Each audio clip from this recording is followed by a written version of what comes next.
요한복음 3장 1절부터 16장까지의 말씀입니다. 니고데모와의 대화. 바리사이파 사람들 가운데 니고데모라는 사람이 있었다. 그는 유다인들의 지도자 중의 한 사람이었는데 어느 날 밤에 예수를 찾아와서 선생님, 우리는 선생님을 하느님께서 보내신 분으로 알고 있습니다. 하느님께서 함께 계시지 않고서야 누가 선생님처럼 그런 기적들을 행할 수 있겠습니까? 하고 말하였다. 그러자 예수께서는 정말 잘 들어두어라. 누구든지 새로 나지 아니하면 아무도 하느님의 나라를 볼 수 없다. 하고 말씀하셨다. 니고데모는 다 자란 사람이 어떻게 다시 태어날 수 있겠습니까? 다시 어머니 뱃속에 들어갔다가 나올 수 없지 않습니까? 하고 물었다. 정말 잘 들어두어라. 물과 성령으로 새로 나지 않으면 아무도 하느님 나라에 들어갈 수 없다. 육에서 나온 것은 육이며 영에서 나온 것은 영이다. 새로 나야 된다는 내 말을 이상하게 생각하지 말라. 바람은 제가 불고 싶은 대로 분다. 너는 그 소리를 듣고도 어디서 불어와서 어디로 가는지를 모른다. 성령으로 난 사람은 누구든지 이와 마찬가지다. 예수께서 이렇게 대답하시자 니고데모는 다시 어떻게 그런 일이 있을 수가 있겠습니까? 하고 물었다. 예수께서는 다시 이렇게 말씀하셨다. 너는 이스라엘의 이름난 선생이면서 이런 것들을 모르느냐? 정말 잘 들어두어라. 우리는 우리가 알고 있는 것을 말하고 우리 눈으로 본 것을 증언하는 것이다. 그런데도 너희는 우리의 증언을 받아들이지 않는다. 너희는 내가 이 세상 일을 말하는데도 믿지 않으면서 어떻게 하늘의 일을 두고 하는 말을 믿겠느냐? 하늘에서 내려온 사람의 아들 외에는 아무도 하늘에 올라간 일이 없다. 구리뱀이 광야에서 모세의 손에 높이 들렸던 것처럼 사람의 아들도 높이 들려야 한다. 그것은 그를 믿는 사람은 누구나 영원한 생명을 누리게 하려는 것이다. 하느님은 이 세상을 극진히 사랑하셔서 외아들을 보내주시어 그를 믿는 사람은 누구든지 멸망하지 않고 영원한 생명을 얻게 하여 주셨다. 사표가 되고 또 존경을 받아온 사람입니다. 요새 우리는 정치 지도자들이 국회의원이 됩니다마는 그 당시의 지도자들은, 이스라엘의 지도자들은 국회와 종교회의를 합하는 그 이해가 있습니다. 그 회원이 되는 것이 신앙적으로 또 정치적으로 존경의 대상이 되고, 그 가운데서도 이제 원로가 되는 사람들은 국민들의 많은 존경을 받아오고 그랬습니다. 그런 사람 가운데 이제 니고데모라고 하는 사람이 있었습니다. 근데 이 사람은 자기의 명성이나 자기의 체면을 보아서 자기보다 나이 훨씬 적은 예수를 따라가고 또 예수의 제자들과 함께 머물기는 좀 이상한 생각이 들어서 성실한 마음으로 저 예수라고 하는 사람이 과연 어떤 사람인가 하는 것을 여러 계통으로 알아보고 또 살피고 지혜롭게 판단을 내려봤습니다. 그러다가 결국 얻은 것은 저 예수가 가르치는 것은 과거의 선지자나 율법학자들과는 완전히 다른 참 그 종교적 진리를 가르치는 분이다. 하나님의 뜻을 우리에게 전해주는 분이다 하는 것을 믿게 되고, 또 예수가 행한 그 이적들에 대해서 니고데모는 지혜롭게 친구들과 사람들을 보내서 하나하나 정확하게 따져보았습니다. 이것이 하나의 풍문이거나 과장된 소문이 아닌가 해서 알아보았는데, 확실히 예수는 하나님의 보내심을 받은 사람다운 기적을 행하는 것을 확인했습니다. 그래서 마음으로는 많은 준비를 갖추고 나도 저 예수를 믿고 따라야겠다 하는 생각을 하게 됐습니다. 그래서 니고데모는 항상 예수님 주변에 많은 사람들이 모여들고 또 그 사람들은 니고데모를 잘 알고 있습니다.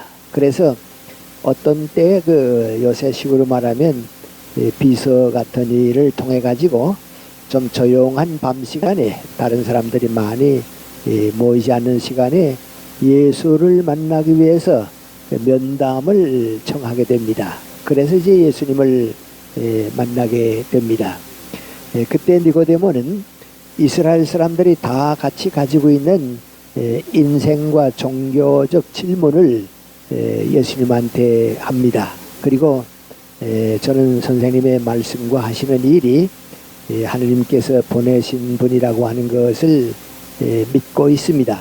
그런데 어떻게 해서 우리가 참다운 삶과 영원한 삶 그리고 민족의 희망을 하느님 앞에서 찾아 누릴 수 있겠습니까? 하고 아주 성실하게 진지하게 예수님한테 질문을 합니다.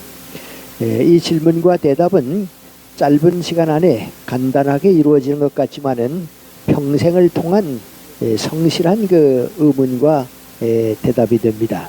그래서 예수님께서 그 니고데모의 질문을 들으시고서 그래 당신이 지금 가지고 있는 생각은 다 옳은데 과거의 연장이나 율법이나 계명이나 또 지금 선지자나 서기관들이 하는 것을 따라서는 안 되고 한번 다시 태어나지 않으면 다시 새롭게 거듭나지 않으면 하늘나라에 들어갈 수가 없다 하는 교훈을 줍니다.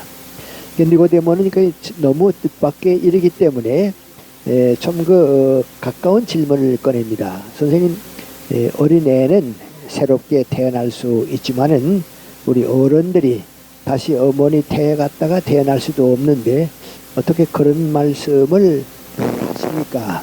그랬더니 예수님께서 하시는 말씀이 내가 한 그 비유는 이상하게 생각할 것이 아니고 신앙에서 사는 사람들은 다 항상 느끼고 누구에게나 가능한 것이라고 얘기를 합니다. 그래서 바람이 어디서 와서 어디로 가는지 모르지만은 바람은 확실히 불고 있는 것과 마찬가지다. 이것은 엄연한 역사와 신앙의 사실이다. 그런 얘기를 합니다. 그리고 니고데모에게 마지막 그 확신을 주기 위해서 하는 말이 구원의 문제에 대한 얘기입니다. 옛날 이스라엘 사람들이 광야에서 범죄함으로써 하나님 앞에 벌을 받아서 다 죽게 되었을 때 모세가 구리뱀을 장대 위에 매달고 그걸 보는 사람들은 다 생명을 얻은 것 같이 나도 나무 위에 들리는 때가 올 것이다. 그때는 내가 모든 것을 확실하게 알 수 있을 것이다. 그런 얘기를 합니다. 그리고 니고데모는 만족한 대답은 얻지 못했지만은 무엇인가 예수의 대답에 대해서 깊은 뜻을 가지고 돌아갔습니다. 그리고 이제 얼마의 세월이 지나는 동안 니고데모는 예수의 교훈과 예수의 행적에 대해서 아주 지혜롭게 성실하게 많이 받아들이고 또 깊은 신앙을 가지게 됩니다. 그러자 이제 예수님께서 십자가에 못 박히시게 됩니다.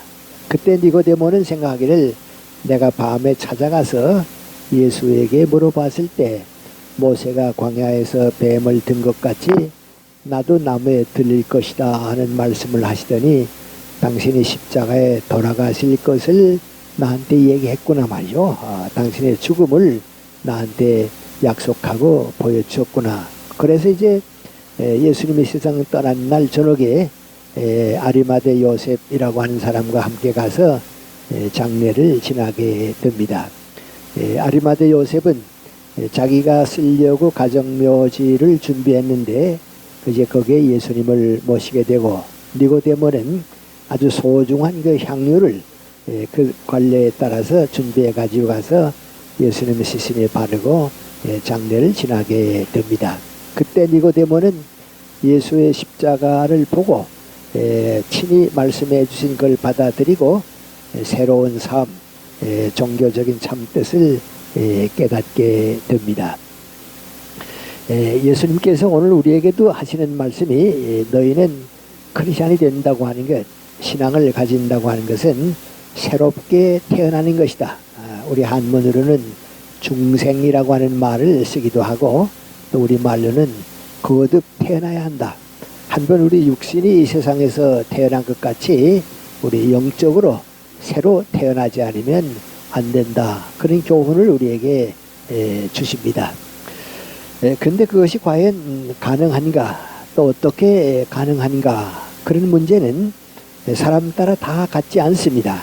그런데 오늘 우리는 우리의 그 인생과 우리가 살아가는 과정을 밟아보고서 이 정도는 이러한 인생의 변화는 예수님께서 우리에게 부탁하신 그 거듭나는 중생의 하나의 길이 아니겠는가, 그런 생각에 어떤 그 공통된 생각을 좀 찾아볼 수 있을까 하는 생각을 함께 하고 싶은 것입니다. 첫째는 사실 내가 나 자신을 보거나 우리 모두를 보게 되면 사람은 타고난 성격으로 시작해서 타고난 그 성격으로 끝나는 것이 대체 인생입니다.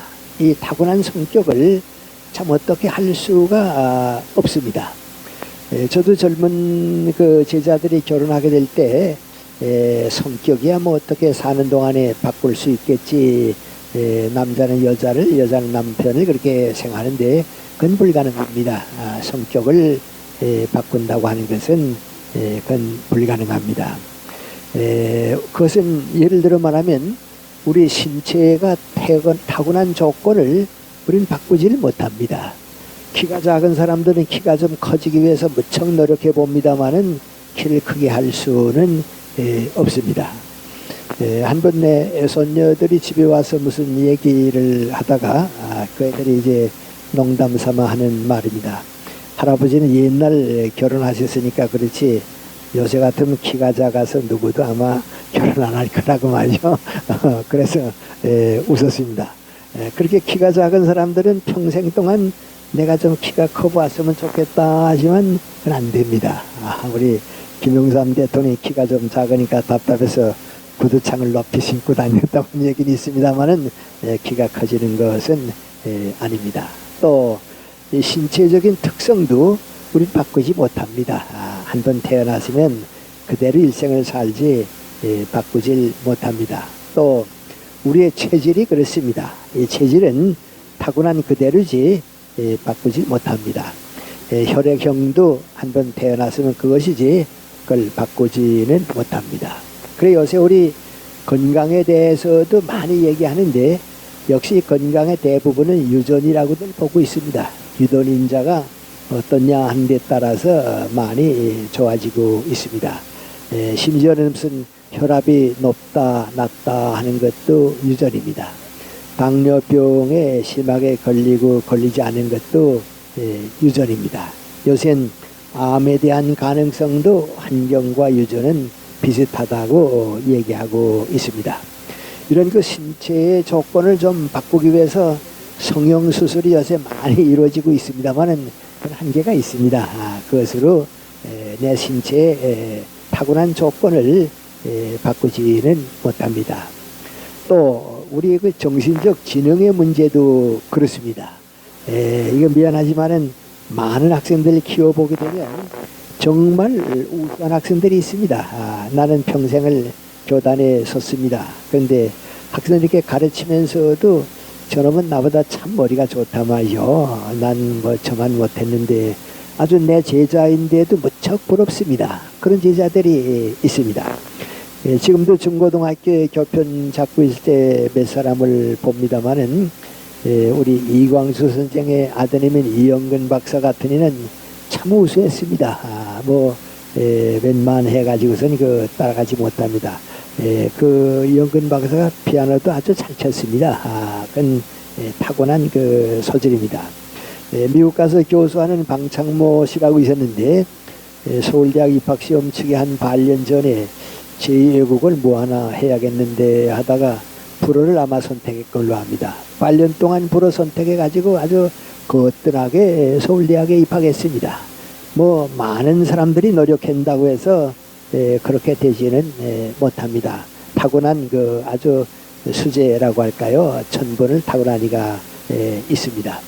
또 그런가 하게 되면 암만 노력해도 안 되는 바보가 있습니다. 이게 좀 안 되는 말씀입니다만은 일본 속담에 그런 말이 있습니다. 바보는 죽어야 낫는다고 하는 말이 있는데 바보로 태어난 사람은 죽을 때까지 그 지능을 바꾸지를 못합니다. 그럴 때 태어난 것을 어떻게 할 수가 없습니다. 또 같은 애들이지만은 기억력이 좋은 애들이 있고 사고력이 좋은 애들이 있습니다. 거기에 이제 맞춰 키울 수는 있지만은 그 좋고 나쁜 것을 어떻게 할 수는 없습니다. 요새 우리 뭐 사법시험에 합격해서 판검사가 되는 이들 많이 있는데 그들은 지금 현재 제도에 의하게 되면 참 그 특수한 기억력을 가진 사람들입니다. 또 일부에서는 또 그건 못하지만 사고력을 가지고 자라는 사람들이 있습니다. 이런 타고난 재능 이것도 주어진 겁니다. 어떻게 할 수가 없습니다. 그와 마찬가지로 성격이 우리 평생을 좌우하게 됩니다. 생각을 하고 자꾸 조정을 하지만은 성격을 바꾸지는 못합니다. 전 중학교 다니고 중학교 2학년 때부터 계속해서 한 5, 6년 동안 톨스토이를 참 좋아했습니다. 그리고 톨스토이에 대해서 무척 많이 읽어서 내가 학생 때는 톨스토이에 대해서는 내가 좀 제일 많은 관심을 가지고 또 세계적으로 그랬습니다. 그 당시 뭐 톨스토이 모르는 사람은 없었고요. 아마 어떤 그 작가나 사상가가 살아있는 동안에 톨스토이만큼 세계적인 영향과 명성을 가진 사람들은 없습니다. 일본의 무샤코지라고 하는 귀족 출신인데 그 사람이 이제 톨스토이에 본받아가지고 일본 홋카이도에 가서 이제 가난한 사람들에서 농장도 만들고 그랬는데 그 사람은 톨스토이에 얼마나 심취됐는지 톨스토이의 토자만 들어도 가슴이 설레고 됐다고 그럽니다. 그런데요. 이제 그 톨스토이의 그 무슨 전시회라고 할까요? 박람회가 지금 바로 이 광화문 옆에 서울시 그 역사회관에서 있습니다. 오늘까지인지 더 계속하는지 모르겠습니다. 그 제가 중학교 다닐 때 너무 관심이 컸기 때문에 한번 가봐야겠다. 그래서 이제 가봤습니다. 가서 제일 그 인상 깊었던 것은 전 톨스토이의 집을 본 길이 없었습니다. 그런데 거기에 사진이 나오고 그 주변에 이제 자연 풍경들이 나오고 그래서 참 그 감명 깊게 보고 그랬습니다. 그런데 이 톨스토이를 깊이 연구해 보게 되면 이 톨스토이의 이중성이 참 많습니다. 예를 들어 말하면 술과 담배도 일찌감치 이것은 옳지 않다고 해서 끊었습니다. 그리고 이제 법관이 되는 판단할 수 없다고 그래서 이제 법관이 되지 않고 이제 작가가 되고 그랬습니다. 그리고 마지막에는 육식을 하지 않아야 한다고 하는 주장을 했습니다. 그런데 이 톨스토이의 체질로 봐서는 도저히 육식을 안 할 수 없는 체질입니다. 그러니까 타고난 체질입니다. 그래서 정밀하게 톨스토이를 연구한 사람들은 남보고는 고기를 먹지 말라고 그리고 자기는 고기를 먹지 않으면 잠이 오질 못해서 밤중에 몰래 나가서 고기를 먹곤 그랬습니다. 그렇게 그 자기 그 이중적인 생활을 했는데요. 그 어떻게 할 수가 없습니다. 쇼펜하우엘의 글을 읽어보게 되면 뭐 그런 얘기를 많이 합니다. 세네카는 인류 역사에서 가장 존경받는 도덕학자고 윤리학자입니다. 그런데 그 사람의 타고난 성격은 그렇지 못했습니다. 그건 지식이지 그렇지 못했습니다. 그래서 예를 들어 말하면 네로 왕이 어머니를 죽입니다. 어머니를 죽이고서 로마 시민들이 어머니를 죽인 페르나라고 자꾸 그 사회가 혼란스럽고 그러니까 네로가 생각하다가 세네카 보고 부탁했습니다. 내가 내 어머니를 죽였다고 해서 로마 시민들이 날 저렇게 비난하고 그러는데 네가 어머니를 죽일 만한 정당한 이유가 있어서 죽였다 하는 글을 좀 써서 로마 거리에 좀 붙여게 해다고 말이죠. 그러면 로마 사람들이 내 말은 안 듣지만은 내 말은 듣으니까 좀 해다고. 그 세네카가 도저히 할 수 없습니다. 그 사람의 그 윤리관이나 도덕관 할 수 없는데 그 돈 받고 했습니다. 그래서 쇼팽하우이 뭐라는 거 아니? 암만 그래도 그 사람은 태어날 때부터 그런 성격을 가지고 태어난 사람이라고 말이죠. 여러분이 뭐 학자로서 유명한 영국의 프랜스 베이컨 있죠. 그 사람은 대법관입니다. 그만한 학자고 세계적인 대법관인데 말년에 뇌물 받고 재판을 어긋나게 하고 재판을 받고 그랬습니다. 그것도 고치지 못하는 겁니다. 아마 성경에서는 가룟 유다가 그런 사람이었을지 모릅니다. 우리가 이 베토벤의 음악만 듣게 되면 그 웅장한 음악 앞에는 정말 옷깃을 여미고 감탄하게 됩니다. 그러나 그 베토벤이 조카하고 싸우면서 편지 보낸 것 보면 아주 부끄럽게 싸우고 있습니다. 그 다 타고난 성격입니다.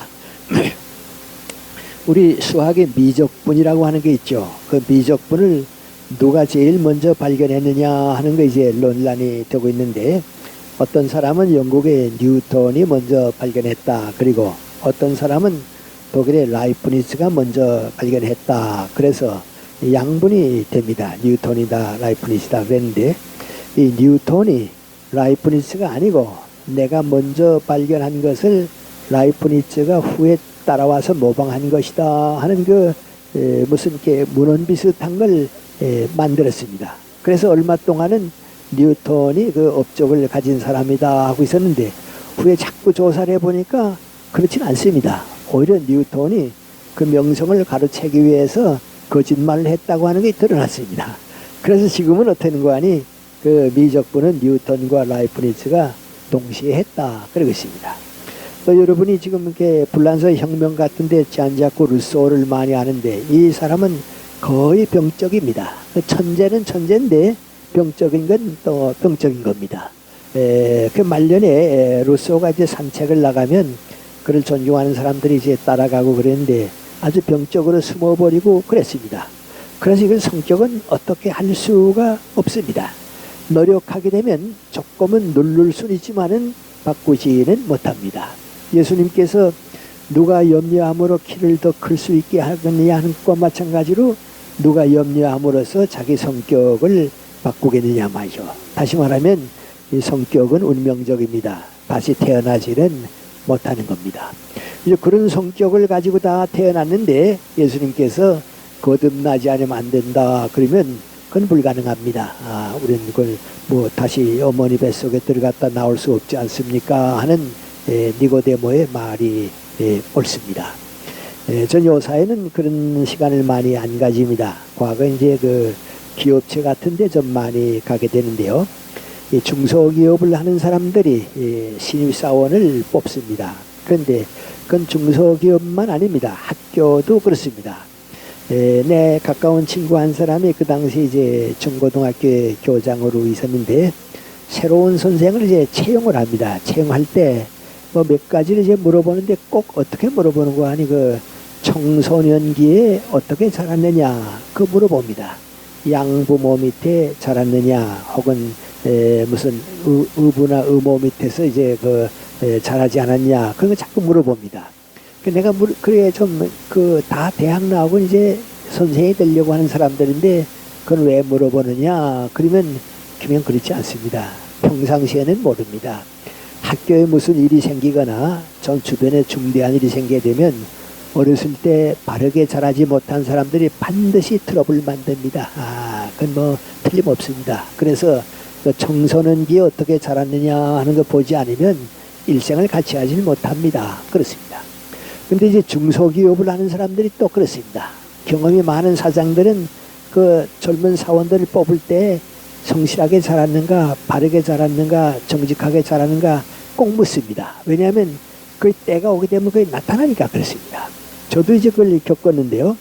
중앙학교에 있을 때 6.25를 치렀습니다. 근데 이제 공산군들이 들어와서 이제 그 공산주의를 이제 펼쳐나가는데, 공산주의자도 성격이 온순한 사람은 괜찮습니다. 그런데 공산주의자는 아니었던 사람이 자기를 위해서 성격이 거친 사람은 참 모진 일을 합니다. 동료를 잡아가고 말이죠. 죽게 만들고 그렇습니다. 그래서 이런 성격은 이건 타고난 것이기 때문에 거듭날 수가 없습니다.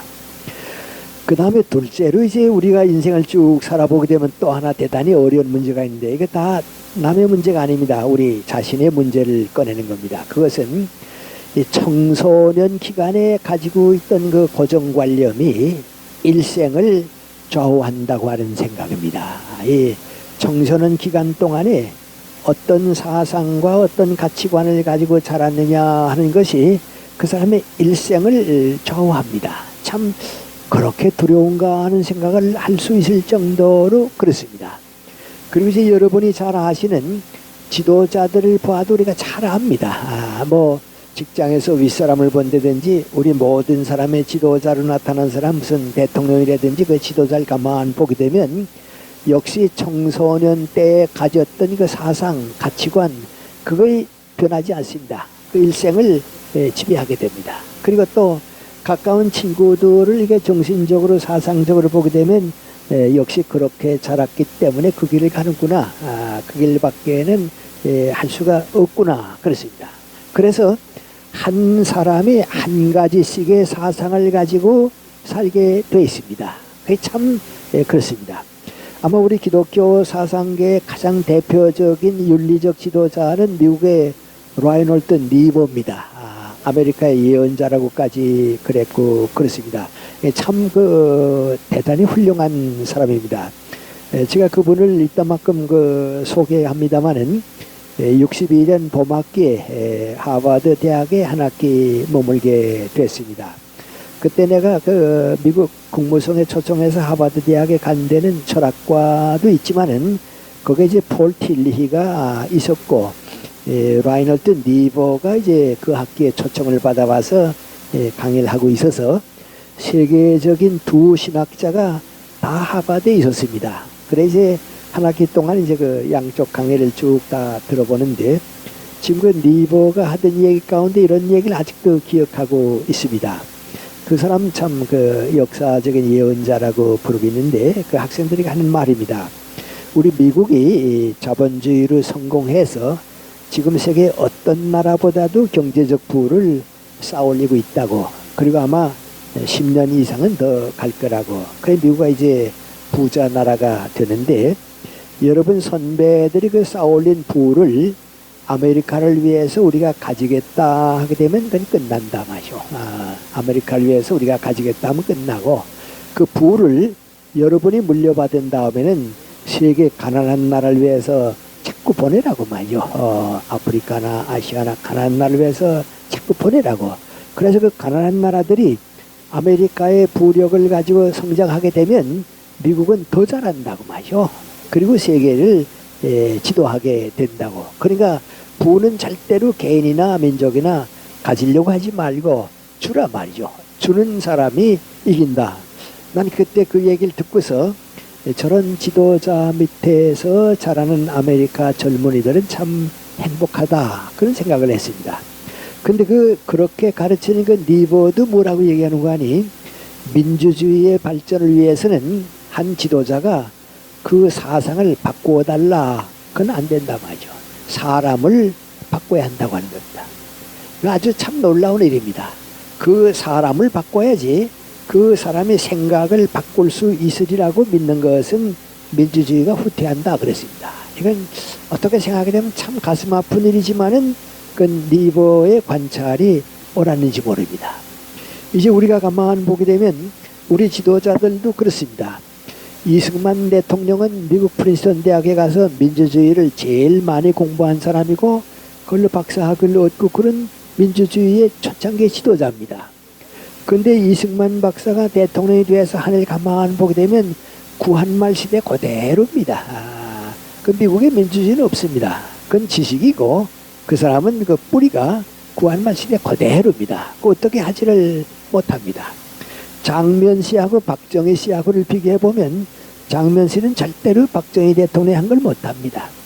또 박정희 씨는 장면 씨가 한 걸 못합니다. 왜냐하면 장면 씨는 어려서부터 천주교에서 신앙을 가지고 자란 사람이고, 박정희 대통령은 절대 그렇지 못합니다. 그건 한 사람이 한 가지 성격씩 가지는데 그렇게 다르습니다. 우리 박정희 대통령 때를 많이 겪어서 합니다마는 그 사람은 군인입니다. 교육은 사범학교를 다녔습니다. 일본 교육을 받았습니다. 그렇기 때문에 그 정치하는 거, 가치관, 사고방식 보면 전부 그겁니다. 그거 벗어나지 못합니다. 요새 과거사를 연구하는 사람들이 박정희 대통령이 뭐 이제 뭐 군인으로서 일본 뭐 이제 장교로서 무슨 얘기하는데 그건 그 사람 보고서 그 바꾸라고 할 수가 없는 겁니다.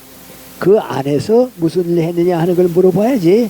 너 성격이 그렇지 않냐? 그건 누구나 마찬가지입니다. 그 비판하는 사람들도 그렇습니다.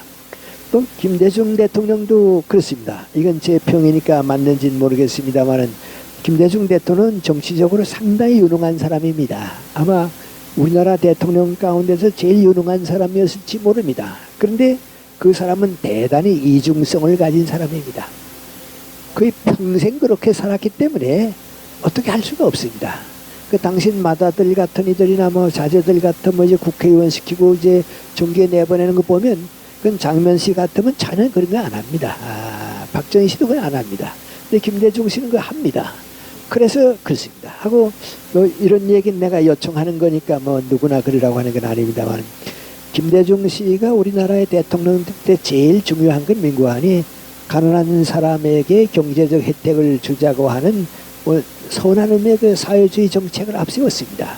그런데 그 사람이 산 걸 가만 보게 되면 누구보다도 귀족으로 살고 싶었습니다. 아주 뭐 옷 입는 걸로부터 시작해서 집 꾸리는 거 전부 귀족적입니다. 이중성입니다. 근데 그걸 그분 보고서 그건 나쁘다고 얘기할 수가 없습니다. 그렇게 타연한 걸 어떡합니까? 우리 노무현 대통령에게 우리가 기대를 그 정치관을 바꾸지 못합니다. 그러니까 자꾸 생각으로 갔다 또 되돌아오고 생각으로 갔다 또 되돌아오고 그렇습니다. 그게 언제나 나타납니다. 이번에도 뭐 그렇습니다. 연두교소라고 할까요? 이제 기자들하고 질문할 때 이번에 뭐 다 알 수 있는 얘기입니다만은 우리 노무현 대통령이 상당히 그 마음 먹고 나왔습니다. 내가 이 좀 이렇게 복수심이 있는 적대심이 없는 그 미소를 가지고 나왔습니다. 또 아마 밑에 사람들이 자꾸 그렇게 하라고 그랬겠죠. 당신이 지금 미소가 없다고 말이죠. 좀 그래서 아주 웃으면서 나와서 좀 했습니다. 그 잘 끝났습니다. 근데 기자들이 이런 질문 저런 질문 하다가 무슨 질문 했는 거 아니? 그래도 당신이 성장이 먼저냐 분배가 먼저냐 그러니까 보면 화가 났습니다. 그 화가 나고요. 그 다음에 과거사 하는 게 먼저냐 민생 문제가 먼저냐가 더 화가 났습니다. 그 기자들이 보고 한 거 보게 되면 부들부들 떨었다고 그래. 너무 화가 나서 그래서 참느라고 말이죠. 그거 고치지 못합니다. 이건 뭐 나도 그렇습니다. 이건 뭐 누구나 다른 사람이 그런 게 아니고 나도 그렇습니다. 우리가 지금 386 세대가 아무래도 지금 그 세대가 10년은 갈 거 아닙니까? 386 세대가 10년쯤은 가고 그 다음에 뭐 486 세대가 올지는 모르겠습니다만 오게 되어 있습니다. 근데 두 가지입니다. 하나는 좌경적인 사람들입니다. 주체 사상을 생각했던 사람들입니다. 그런 사람들이 지금 청와대에도 많이 가고 이제 노사모 운동도 많이 하는데 이 사람들 자랄 때의 가치관이 좌경적인 사상으로 굳어졌기 때문에 그 못 고칩니다. 여러분 못 고칩니다. 그래서 지금 우리가 원하고 있는 문관이 노무현 대통령이 그 사람들과 일하지 말고 생각이 다른 이 사람들과 일하라고 말이죠. 같은 386이지만은 외국 가서 공부한 사람들, 요새 뉴라이트라고 하는 말 씁니다만은 민주주의를 이해한 사람들, 세상을 넓게 본 사람들하고 함께 하란 말이죠. 그렇지 않으면 안 된다 말이죠. 그렇습니다. 미국 사람들도 그렇습니다. 닉슨하고 케네디하고 아주 굉장히 그 대립하지 않았습니까? 강제인 대립했는데 미국 사람들 다 얘기하면 거하니 닉슨은 교육학이 어떻습니다. 아주 그 보수적인 신앙을 가진 사람입니다. 그리고 법률을 공부한 사람입니다. 그러니까 곧바로 하나밖에 모릅니다. 예를 들어 말하면 대만에 대한 문제를 기자들이 질문했을 때 닉슨은 뭐고 하니 그건 절대로 지킨다고 그랬습니다. 근데 케네디는 뭐라 그랬습니까? 정치에는 절대라고 하는 게 없다고 상황 따라서 변하고 달라질 수 있으니까 절대로 뭐 한다는 건 아니고 우리 상황에서는 지켜야 한다고 말이죠. 그랬습니다. 그 융통성인데 그건 두 사람의 교육이 다르기 때문에 할 수가 없습니다. 그건 그 사람들이 이렇게 자랐기 때문에 어떻게 못합니다.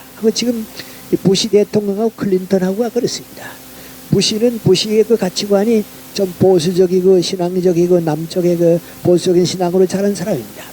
그 이번에 미국 사람들이 다 좋은 일인지 나쁜 일인지는 모르지만은 걱정하는 게 민구안이 부시가 왜 당선됐느냐 250만이라고 하는 보수적인 기독교가 지지해 주었습니다. 뭐 이제 예를 들어 말하면 뭐 이제 뭐 동성애를 허락하느냐 뭐 동성 부부를 허락하냐 안 하는데 부시는 보수니까 못한다고 그랬거든요. 안 된다고 말이죠. 그러니까 보수 진영의 크리스찬들이 다 지지해 줬습니다. 그래서 당선됐다 그럽니다. 근데 클린턴은 안 그랬습니다. 그건 타고난 그 당시의 가치관이 그렇기 때문에 어떻게 할 수가 없습니다. 근데 이제 제일 거기에 빠진 사람들이 제가 항상 얘기합니다만은 우리 보수적인 신앙을 가진 사람들입니다. 인도에 가보면 잘 압니다. 이슬람에 가서도 잘 압니다. 참 걱정스럽습니다. 바로 어저께 누가 뭐지 그 석사학위 논문을 좀 쓴 거 있는데요. 그 카피 행글 좀 보내주어서 이제 잠깐 읽었습니다. 그게 이제 뭐에 나오는 거 아니? 왜 세상 사람들이 교회를 싫어하는가 말이죠. 왜 믿으려고 했다가도 교회까지 들어오질 않느냐 말이죠. 그게 제일 압도적으로 나타난 게 뭔지 아십니까? 크리스천들이 교만하다는 겁니다. 저 예수 믿는다고 잘난 거 없는데 난 믿지 않는 사람보다 잘난 교만하다 말이죠. 그리고 뭔고 하니 독선적이라고 말이죠. 나는 옳다고 말이죠. 너희는 틀렸다고 남을 심판한다고 말이죠. 그렇습니다. 이건 뭐 나도 겪습니다. 내 딸애가 하나 연세대학교 다녔는데요. 한 번 학교 갔다 왔더니 그래요. 난 참 그 학교 가면 제일 싫은 거 있다고 그래요. 그게 뭐냐 그랬더니 그저 이 복음주의 그 학생들 뭐 이렇게 기도 학생들이 와서는 잔디밭에 와서 예수 믿으라고 이거 나 믿는다 그러면 그렇게 믿어가지고는 안 된다고 그래. 저희만 천당 가는 것 같이 얘기한다고 말이죠. 그들 보기 싫어서 그렇다고 말이죠. 얼마 전에 애국 학생이 또 하나 나보고 그럽니다. 그 학교 가게 되면 제일 싫은 거 하나 있는데 뭐 인간이 그 예수 믿는 애들이 와서 뭐 믿지 않으면 지옥 간다고 했는데 아니 저희는 천당 가고 우린 지옥 가는 법이 어디 있냐고 말이죠. 나쁜 사람들이라고 말이죠. 그렇거든요. 이 잘 믿는 사람들은 예수 안 믿으면 지옥 간다 그러거든요. 그러니까 세상 사람들이 그 믿겠어요? 그렇습니다. 이게 전부 우리에게 주어진 그 독선 오만 배타적이고요. 남을 심판하고요. 그건 아닙니다. 우리만 구원받는 것 같이 그런 얘기 아닙니다. 하고 이게 가치관이라는 게 참 중요합니다. 저는 중고등학교를 장로교 계통에서 보냈죠. 또 대학을 천주교에서 보냈습니다. 다 종교기관에서 보냈는데요. 그래서요. 우리 중고등학교 대학 동창 가운데 사업에 성공한 이가 없습니다. 이 전부 기독교는 이 사업을 다 멀리했거든요. 그런데 나는 숭실학교를 졸업하고 내 후배들은 삼중을 났는데 그건 예수 믿으려만 안 한 학교거든요. 걔들은 전부 내 후배들은 장사해서 돈 벌었다고요. 다들 하고 있다고요. 전부 그렇습니다. 그래서 이 청소년 기간의 고정관념이 생애를 좌우하고 있는데 그 어떻게 할 수 없단 말이죠. 그 거칠 것 같지만은 그 어렵습니다. 그러면 이제 인간이 산다고 하는 게 뭐냐 말이죠. 내 성격과 타고난 성격과 젊었을 때 가진 고정관념이 합쳐가지고 우리 인생을 다 지배해버리고 맙니다. 다 거기에서 삽니다. 자유가 있다고 해도 한계에 지어진 것입니다. 가능성이 있다고 해도 아주 극히 소수밖에 없습니다. 이건 아주 사막에 자라는 나무가 햇볕이 쪼이게 되면 말라 죽어야 하는 것 같습니다. 이번에 우리 무슨 그 지진에 의한 해일이 나왔습니다만 그런 역사의 해일 같은 게 올 때는 우리 다 무너지게 되어 있습니다. 그래서 결국은 나나 여러분이나 우리 모두가 내 성격과 고정관념의 노예가 돼서 살게 돼 있습니다. 이제 그런 걸 현대인들이 다 알면서 다 느끼고 있으면서 이제 예수님한테 가서 이거 어떻게 하면 좋습니까? 우린 이런 사람들이 이거 어떻게 하면 구원을 얻을 수 있습니까? 그때 예수님께서 거듭나야 한다 마셔. 다시 태어나야 한다 그러십니다. 그러면 그게 가능합니까? 그렇게 물으면 바울도 가능하지 않았냐고 마셔. 베드로도 가능하지 않았냐고 말이죠. 다 가능했는데 왜 가능하지 않다고 생각하냐고. 바울 선생은 우리에게 뭐라 그랬습니까? 예수를 믿는다고 하는 것은 나무를 접목시키는 것과 같다. 그렇게 말합니다. 그건 바울 선생이 이제 그 현실에서 본 건데요. 우리가 좋은 열매를 맺으려고 할 때는 좋지 못한 나무에도 좋은 가지를 갖다가 접목시킵니다. 그럼 그 가지에는 좋은 열매가 납니다. 그리고 이제 그 자꾸 자라게 되면 마지막 그 나무 자체를 좋은 나무로 만듭니다. 지금 우리가 한국에도 유명합니다만 사과가 얼마나 맛있습니까? 그러나 한때 그런 사과는 없었습니다. 능금밖에 없었습니다. 조그마한 거, 지푸둑한 거, 작은 능금밖에 없었는데요. 그걸 자꾸 접목시켜서 지금 사과가 된 겁니다. 지금 배가 그렇게 크게 맞았습니다만 다 돌배로 자랐습니다. 이게 딱딱하고 맛도 그런데 자랐습니다. 그럼 이제 크리스찬이 태어난다 하는 걸 바울 선생님 뭐라 그러는가? 예수 그리스도의 나무에 나를 접목시키는 것과 같다 말이죠. 처음에는 가지로 접목돼서 달라지지만은 마지막에는 나무 자체가 달라져서 거듭나는 겁니다. 다시 말하면 예수 그리스도를 받아들이지 않고는 거듭나는 것은 없습니다. 예수 그리스도를 진심으로 받아들이게 되면 거듭난다고 하는 것은 하나의 자연스러운 일로 나타나게 되는 겁니다. 성격이 그렇게 변하기 어려워도 그렇고 가치관도 바뀌어지고 뭔가 달라지게 돼 있습니다. 그래서 예수 그리스도를 받아들인다고 하는 것 자체가 새로 태어나는 거듭나는 뜻을 말하게 되는 겁니다. 내 고향에 차정건 후에 집사입니다. 차정건 집사라고 있었습니다. 공부는 못하고요. 운동선수고요. 개인적인 얘기입니다만 아주 성격도 나쁘고 그래서 내가 초등학교 다닐 때 그 친구 때문에 무척 고생했습니다. 얻어맞기도 하고 학생들 많은데 끌고 올라가서 옷 뺏기고 망신시켜주고 그래서 그 사람 때문에 나 학교 안 나가겠다고 그럴 정도로 기도할 때는 그 사람 다른 학교 가게 해달라고 기도하고 그럴 정도로 고생했거든요. 근데 이 사람이 어떻게 크리스찬이 되세요? 크리스찬 되니까 그 급한 성격은 어떻게 할 수가 없거든요. 그러니까 이제 화가 나든지 하게 되면 나 예수 안 믿어서 너 죽었다. 나 예수 믿었으니까 주먹이 잡는 것이 너 죽었다. 그래서 그 다음엔 앞만 놀려줘도 화를 못 냅니다. 너 예수 믿지 않냐? 그러면 그래야 그건 꼼짝 못 합니다. 그래서 화가 나게 되면 예수 믿지 않냐? 그러다가 집사까지 됐거든요. 그러니까 이런 사람들이 순진하니까 집사가 되면 이건 예수님의 뜻하고 잘못된 건 다 죄악이라고 생각하거든요. 화내면 가서 기도하고 그러거든요. 새벽에 나오면서도 화낸 거 미안하다고 기도하고 그러거든요. 딴 사람이 되세요. 그래서 그 다음에는 누가 얘기하게 되면 저 차집사만큼 달라져야 예수 믿는 거라고 말이요. 그 성격이 어디 갔는지 모르겠다고 그렇습니다. 그 성격은 있습니다. 그러나 예수님을 받아들이게 되면 그 성격의 방향이 달라집니다. 우리 이북에 가게 되면 김익두 목사 얘기를 참 많이 합니다. 이게 그 사람이 강패고 이제 요새 우리 말하면 이거 조직두목이죠. 조직폭력배. 그러니까 안악일 때 가게 되면 이 김익두가 거느리고 다니는 깡패들이 있어서 시장 가서 돈 뺏고 야단했거든요. 그래서 사람들이 시장에 장사 갈 때는 오늘 제발 김익두 만나지 않게 해달라고 가고 이제 그랬다고요. 경찰도 선못되고 그랬는데 이 양반이 어떻게 예수를 믿었습니다. 예수를 믿은 다음엔 달라졌거든요. 그래서 술좌석 같은 데 갑니다. 가면 술 먹고 담배 피우는 게 어려서부터 습관이니까 자기 친구들이 담배 주고 술 마시라고 그러면 마시고 싶기도 하고요. 피우고 싶긴 해도 믿었으니까 못하거든요. 그리고 인관이 난 먹으면 먹으립니다. 왜? 난 술 마시고 담배 피우면 난 죽어 그럽니다. 왜 잘하다가 그러냐고. 약을 먹어서 그래. 무슨 약을 먹었는데 신약도 먹고 구약도 먹고 다 먹었기 때문에 난 술 마시면 죽어. 나 담배 피우면 죽어. 그게 그렇습니다. 근데 이제 그렇게 소박하기 시작했는데요. 나도 몰랐어요. 그거 몰랐는데 평양에 숭인상호학교라고 있습니다. 그 이제 우리나라 재벌에서 세운 이제 기독교 학교입니다. 그런데 그 학교 기금을 모집할 때 이 김익두 목사가 부흥해서 많이 모집했다고 그래요. 아주 시골서 교회 부흥회하고서는 부자들 찾아가서 지금 숭인상업학교 만들려고 했는데 좀 돈 내라고 말이요. 그래 했다고 그래요. 이제 그런 사람들이 인구하니 예수님을 받아들이게 되면 그렇습니다. 아마 고집스럽고 이렇게 아까 제가 고정관념이라고 그랬는데요.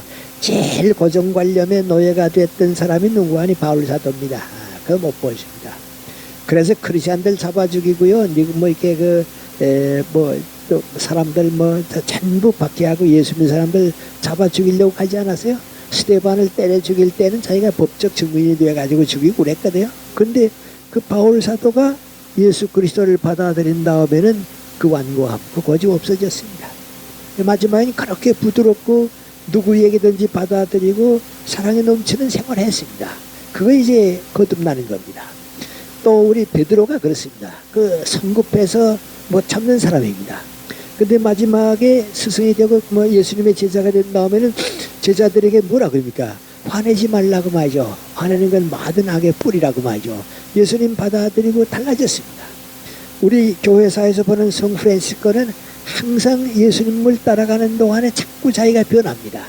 그 사람은 뭐든지 예수님을 따라가는 동안에 자기가 변하는 걸 느끼고 아주 하찮은 일 가지고도 그랬습니다. 그러니까 마지막에는 성 프란시스코라고 그래서 성자가 됐습니다. 그 성 프란시스코의 얘기 하나가 재미있습니다. 프란시스코가 이제 그 자기 제자들하고 같이 사는데 그 제자들이 아버지라고 그럽니다. 신앙의 아버지라고 그러는데 이제 한 제자가 오더니 아버지 손님이 왔습니다. 그런다. 날 찾으러 왔더냐? 아니요. 아무 형제를 만나려고 왔습니다. 그래. 그 만납니다. 만나서 아무 형제를 만나려고 왔다 그러니까 지금 산에 기도드리러 갔는데 좀 기다려야겠다고 말이죠. 몇 시간을 기다려도 그 기도드리간 그 제자가 내려오지 않습니다. 그러니까 그 손님이 와서 또 물었습니다. 제가 얼마나 더 기다려야 할까요? 그러니까 몇 시간만 더 기다리라고. 그래 아주 종일 기다렸습니다. 그래서 성 프란시스코가 무슨 생각이 나는 거 아니? 자기 친구가 와서 만나려고 저랬는데 제가 무슨 기도를 드린다고 가서 이렇게 하루 종일 친구를 기다리게 하느냐고, 제가 기도를 드리면 무슨 기도를 드린다고 그러냐고 좀 그런 생각을 했습니다. 근데 늦게 그 제자가 왔습니다. 그래서 프란시스코가 그 제자를 봤습니다. 가만 보고서 지금 친구가 찾아왔는데 가서 만나라고. 만난 다음에 나한테 꼭 오라고 그랬습니다. 그러니까 가서 만나고서 그 사람은 가고 그 제자가 아버지 제가 부르신 대로 왔습니다. 그랬더니 그래 내가 네 앞에 누울 테니까 한 발로는 내 입을 밟고 한 발로는 내 배를 밟고서 이 교만한 놈아 이 교만한 놈아 하고 3번 나를 책망해다고 그랬습니다. 그랬더니 저는 그건 못합니다. 어떻게 제가 아버지한테 그렇게 할 수가 있습니까? 너 내가 예수님의 이름으로 하라고 하고 너 하겠다고 하지 않았냐고 해라 말이죠. 그래서 그러면 그 제자가 할 수 없어서 어떻게 하는 거 아니 입하고 이제 그 배하고를 3번 밟으면서 이 교만한 놈아 하고 책망을 했습니다. 그리고 프란시스코 앞에 엎드려서 왜 저를 책망하십니까? 저에게 무슨 교훈을 주시려고 그러십니까? 그리고 참 그 두려운 마음을 가지고 책망을 기다렸습니다. 그랬더니 프란시스코 하는 말입니다.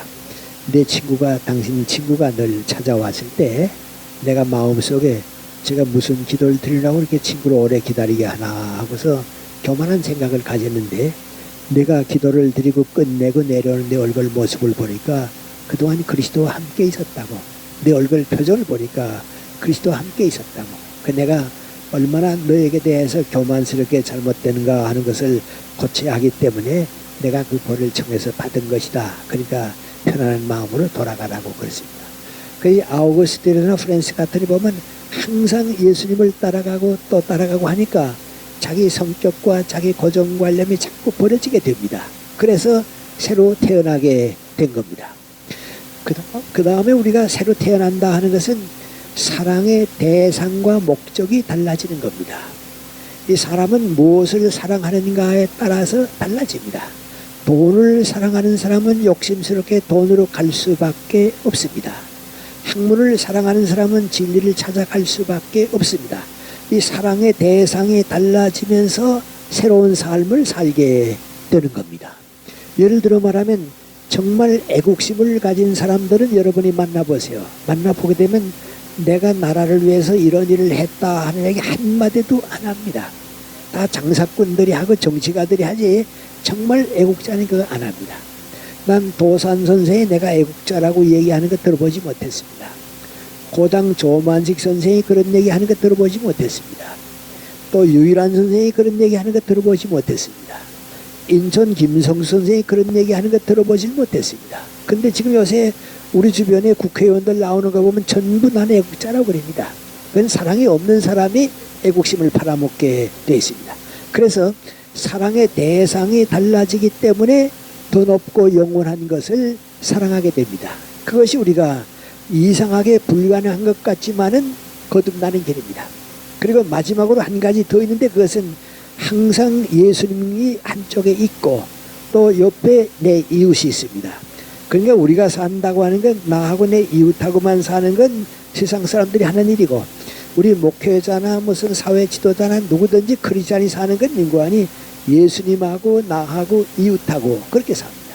그 이웃에 대해서는 교만하고 독선스럽고 그런 생각을 가지려고 하다가도 예수님이 옆에 계시기 때문에 그걸 못합니다. 그래서 예수님에게서 받은 것을 내 이웃에게 나누어 주게 되어 있습니다. 그러니까 예수님의 덕택으로 내가 새로운 선택, 새로운 삶을 살게 돼 있는 겁니다. 그것이 크리스찬이 되는 겁니다. 그리고 마지막 예수님께서 이 니고데모에게 내가 십자가에 들려야 할 것이다 하는 얘기를 했습니다. 참다운 삶, 영원한 삶을 위해서 내가 나를 희생시키는 걸 볼 때에, 십자가에 달리는 것을 볼 때에 내가 완전히 나를 깨닫게 될 것이다 하는 약속입니다. 20세기의 위대한 크리스찬들이 다 그렇게 살았습니다. 우리도 부족하지만은 다 그렇게 사는 것이 예수님을 받아들이게 되는 겁니다. 그때 우리는 아주 불가능할 것 같았던 생각, 무엇이 바뀌게 됩니다. 성격은 그대로 있지만은 인생은 달라집니다. 내가 가지고 있는 고정관념이 있지만은 그리스도를 받아들일 때 새로운 진리로 출발하게 되는 겁니다. 이렇게 볼 때 우리가 그리스도 안에서 새롭게 태어난다고 하는 것은 있어야 하고, 또 그렇게 되지 않으면 안 되고, 그것을 위해서 예수님께서 우리를 찾으셨고 우리와 함께 계셨다고 하는 생각을 해야 하겠습니다. 기도드리겠습니다.